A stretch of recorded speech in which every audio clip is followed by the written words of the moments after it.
What's up, Spartans? I hope everybody's doing well, having a fabulous Wednesday and a fabulous week so far.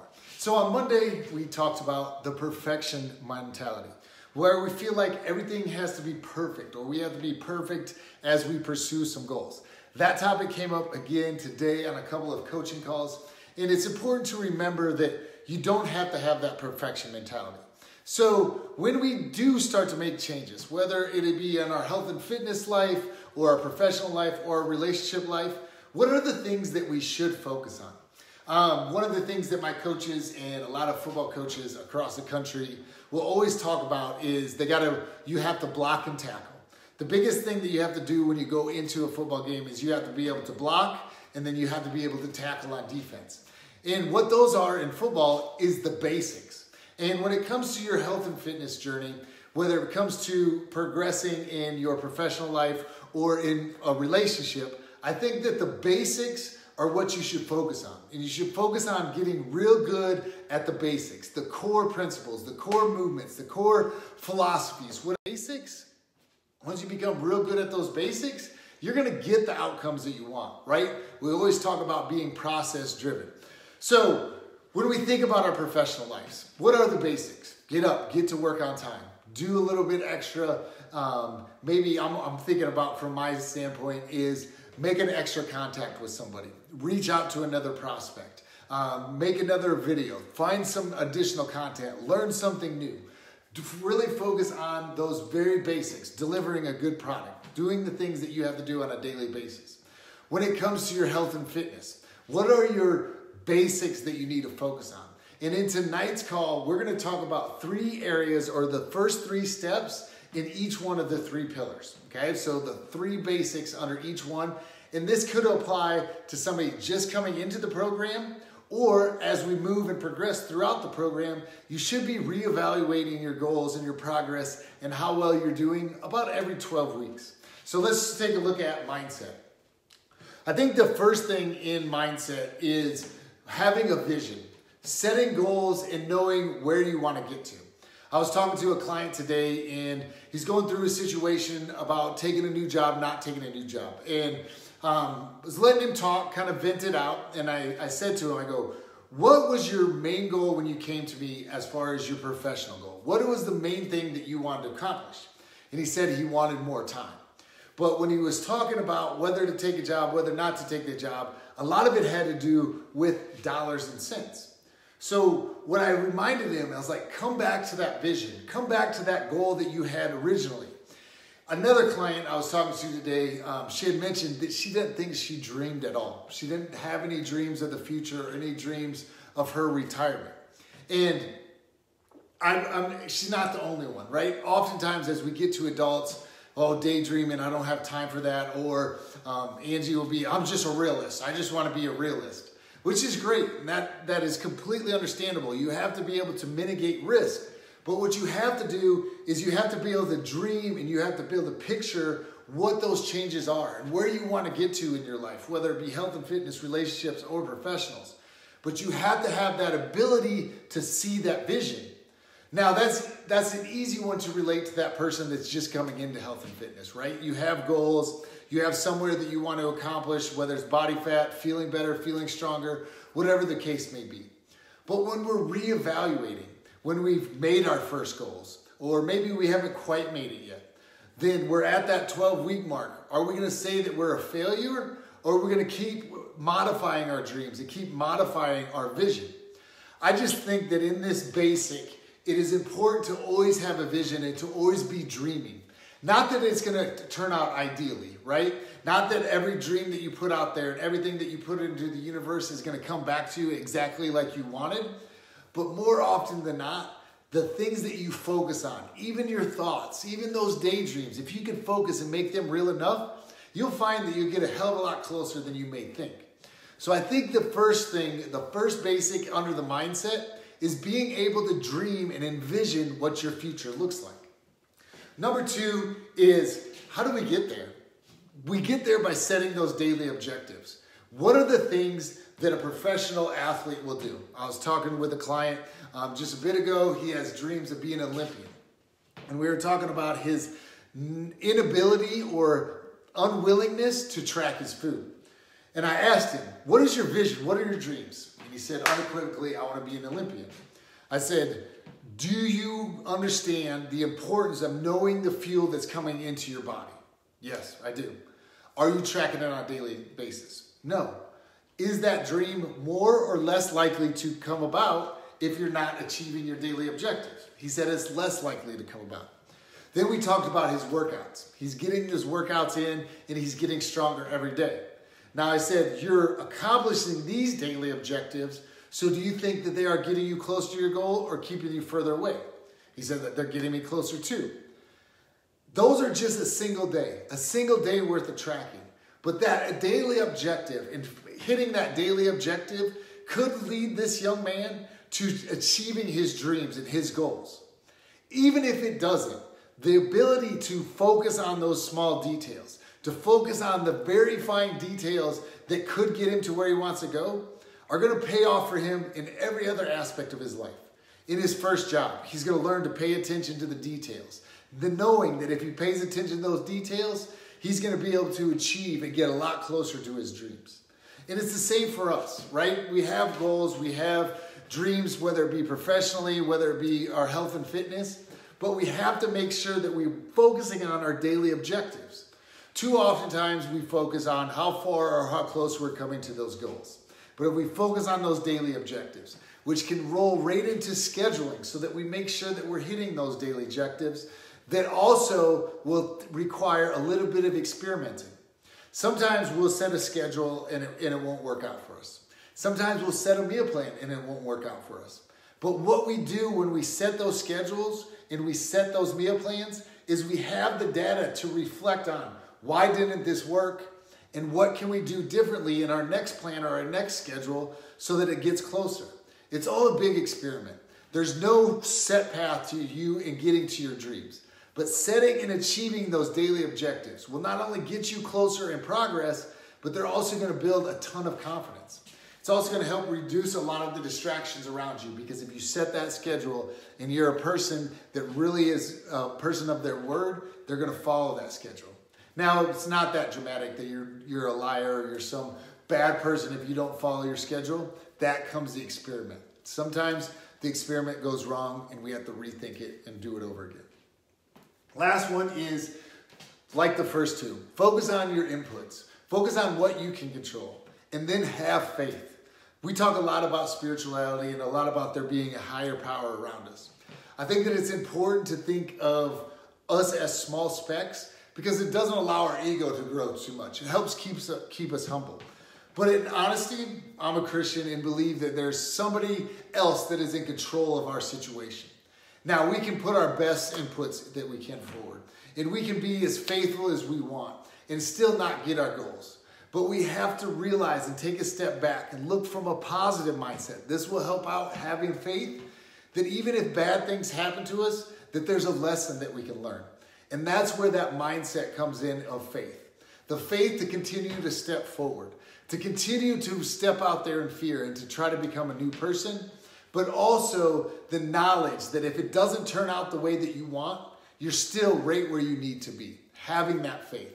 We want to be able to have some control on our inputs, but we want to know that we can only control the inputs. The final outcome is up to somebody else and is not completely in our control. But we have to be okay with that because we got to realize that there's going to be situations in our life that we just can't control, and having the ability to let go of that is going to make you much, much happier. Next one is workouts. Okay, so those are the three on mindset. Vision, okay? Your vision is your dreams. That's where you want to go. Your daily objective in your schedule is your roadmap. Remember MapQuest? That's the 15 steps to get there. And then controlling the inputs, having faith, and then finding that flow. That's just going to help you through those ups and downs and help kind of even that seas. The next is workouts. So what are the three basics for workouts? Number one, get active. Get moving. Do something. Get up, move around, do something that you possibly can. That's the first basic, right? So if you're just coming into the program, you need to focus on what's your activity, okay? Is it increasing? But also in this basic, it also plays into rest because we can't always be active. We gotta know that our body will make adaptations when we're at rest. So the first key in workouts is to learn what is the proper activity to rest ratio for you. So when we look at this, if I am new coming in the program and I'm not very accustomed to working out, my activity to rest, what I need to understand is that right now I'm at way too much rest and I need to bring up my activity. Somebody like myself, earlier as I was getting ready for Masters, I put a bunch of stuff into my program, was like, you know what, I'm gonna really focus on all these different areas. Well, what happened is I had way too much volume, had way too much activity going on, and I needed to realize that for me to get stronger and to perform like I want to in a couple weeks, I'm gonna have to focus on my rest. So the first basic in you getting healthy in your workouts and really getting the most out of them is understanding where you're at on your activity to rest ratio. The second one is quality of movement. Start to work on how well you move. That means how much can I flex and extend my elbow. That doesn't mean how well can I do a power clean. Doesn't mean that. We use those exercises to help you improve your movement of flexing and extending your elbows, or from producing power from our feet and transferring that energy to our arms. I'm not expecting you to get perfect. I'm expecting you to continue to progress and increase your quality of movement. Those movements are just things that help you learn how to squat, how to bend and flex your knees and ankles, how to hinge at the hips, while keeping your back flat. To increase your overall quality of movement. As you increase that quality of movement, I feel that you're going to have a much greater quality of life. You're going to be able to do things that you love. You're going to have less pain. All those things are going to come from that. Third thing, then you need to look at your intensity. We are so bombarded in the health and fitness industry that intensity is the way to go. High intensity boot camps, CrossFit, all this crap. But too many times, we go from zero, complete rest to work activity, so we're completely on the rest, all the way down to basic number 3, high intensity. Well, that doesn't work right. First, focus on the first basic. Get yourself from that rest to that activity. Then work on your quality of movements. Once you have improved your quality of movement, then add the intensity. And that's the thing, right? Is we need to focus on these 3 basics of looking at it from very basic of getting moving more to the quality of our movement and then the intensity. With that intensity, what we can do is we can adjust the weight, we can adjust the tempo. We can adjust how fast you're moving throughout the workout, like we do on the AMRAPs and on the Saturday competition workouts and on some of your conditioning. Or we can increase the weight like we do in strength training exercises, work to heavy or 90% of heavy. But make sure that you're focusing on your activity to rest and then your quality of movement and then that intensity. Now, that doesn't mean that you have to have perfect quality of movement before you can add any intensity.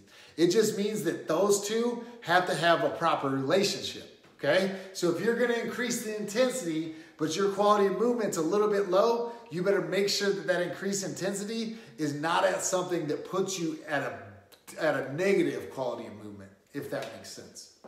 Next, nutrition. So those are the 3 there. I'll review them. Activity, know your balance between activity and rest.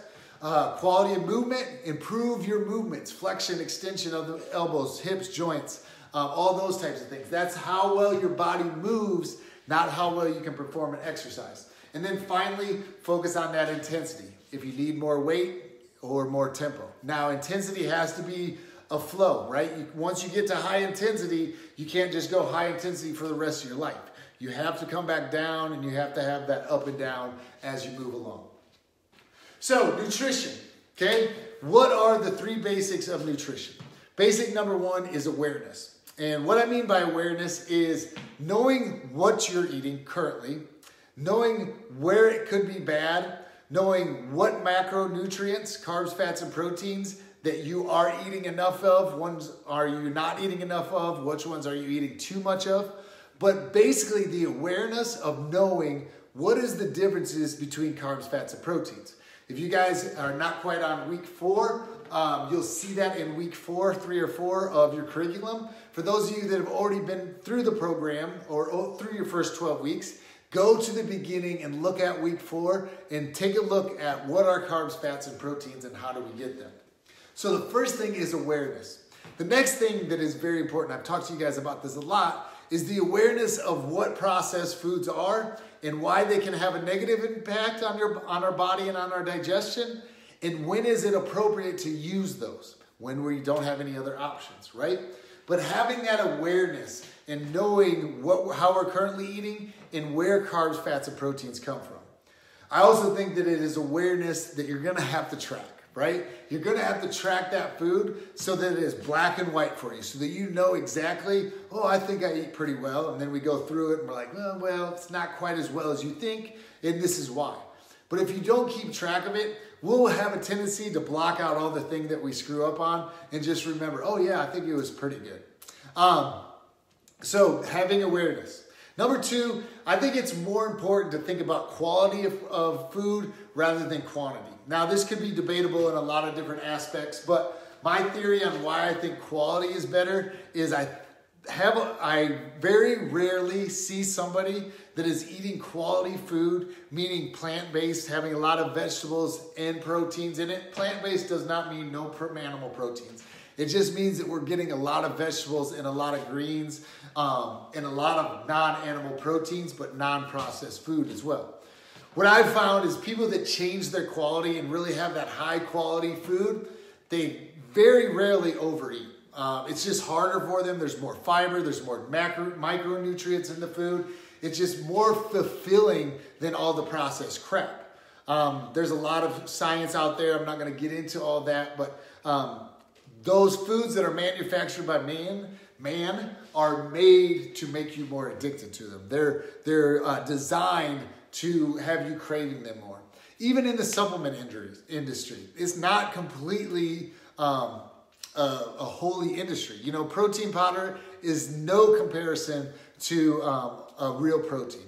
A protein bar is pretty much like a candy bar with a little bit more whey protein in it. So I still think that quality is the most important. And that goes back to awareness, right? If we're aware and we're tracking our food, and then we can evaluate where our quality of food is. We can see, are we on a good quality or are we on a poor quality? And then the third basic is quantity. Making sure that you're not eating all the time. One thing that just really popped into my head and I have to share it with you, especially if you made it this far, is snacks are the most overrated aspect of a nutrition plan ever. Okay? We have been taught that we need 3 square meals and then we need these snacks and all this. You can do that, but you don't need that. It's not necessary that you need snacks. I can have a tendency to snack every once in a while, but I know that when I eat my quality meals and I eat them at the right times, which is a whole nother subject, I don't need those snacks. So anyhow, what I get back to is making sure that you're eating the right quantity. And I think that the quantity really pertains to those processed foods because like I said earlier, and why I think quality is more important over quantity, I think that if you're eating quality foods, it's going to be a lot harder for you to overeat. Now, that being said, why quantity is up on there? Yes, nuts are good, but a handful of nuts for most people looking for weight loss is going to be way too many calories at one time. In the same aspect, yes, you can have a ton of fruit, but you could possibly eat too much fruit, right? If you're having some grapes and some of those types of things and just keep overeating them or eating them all day, every day, there is a possibility because they are higher in sugar. And that's why it's important to have quality, and quality would mean from a variety of sources, and then we move down to quantity. So the 3 basics on nutrition: awareness, quality, and quantity. Hope you guys enjoyed tonight's call on the basics. Don't get confused by all the smoke and mirrors. When you get to a sticking point, go back to your basics. Which one of the basics can I tighten up? Don't try to look for something new and fancy. The basics are where it's going to be at. I am a firm believer in the basics. Work with a couple of athletes, and one of the things that parents always say to me is, what are you going to do with my kid to make them better? I'm going to make them better at the basics. They're going to get better at squatting. They're going to get better at their eating. They're going to get better at hinging, pushing, and pulling. So it's important to work on the basics. If you talk to any professional athlete any professional that has made it a long way as an entrepreneur or a business person, what they'll probably tell you is the basics of their industry, the basics of their sport. They really focus on the basics and then they build upon those. But it all starts, even at the highest level, LeBron James, Stephen Curry, some of those professional athletes, they're always focused on the basics first. So keep in mind the basics, keep practicing. Keep practicing, keep practicing. You're not gonna practice perfect, but you're gonna get pretty damn close if you keep practicing. Hope you guys are doing well. Thanks everybody for joining. Thanks everybody that watched it on replay. Until next time, hope you guys are doing well. Peace.